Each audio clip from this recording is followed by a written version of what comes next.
Thanks for tuning in to Rio Blanco County News. Here are highlights from the July 30th edition of the Herald Times.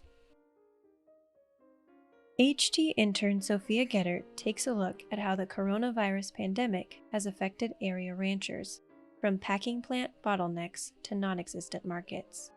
This week's feature story and photos on page 1A. Rio Blanco County Public Health Nurse Kelly Christian of Rangeley has resigned after accepting a position at Rangeley District Hospital. A goodbye potluck was held July 22nd. According to RBC's Help Wanted listing in the classifieds, applicants for Christian's position are still being sought.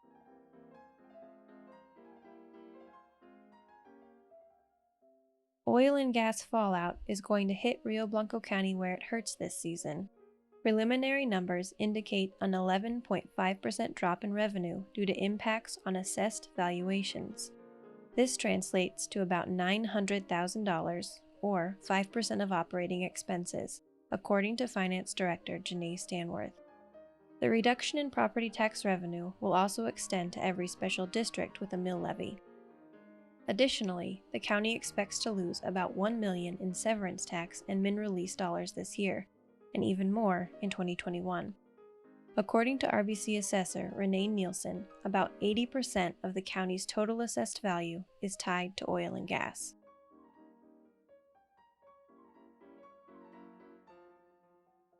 In pandemic-related news, Public Health is working on the application for the county to move into the third phase of the coronavirus response, titled Protect Your Neighbor. Case counts remain at 6, with all patients recovered. The HT hosted a fourth coronavirus Q&A live last Thursday. Here's an excerpt. The whole point of closures, the whole reason any society chooses to close down or shut down, this is around the world, it's all about hospital capacity. If you think of it in terms of that, by anything we can do, even if a lot of people are going to be asymptomatic, so we're not going to be able to use just, hey, stay home if you're sick as a strategy. But if we can wear masks and we can have broader mask usage, if we do that, we can really reduce the risk of, or reduce the amount that the virus is spreading in our communities, therefore reducing the number of people potentially that are going to catch it, that are going to get sick and end up in our hospitals. That's when you're going to see statewide closures again, is when we reach that ICU bed capacity. And so if you start thinking about it like that, wearing a mask is one of the best ways we can stay open. You can watch the full video on our Facebook page or YouTube channel, or listen here on the podcast. Hope West had to cancel their gala fundraiser this year, but there is still plenty of ways to donate to the hospice program.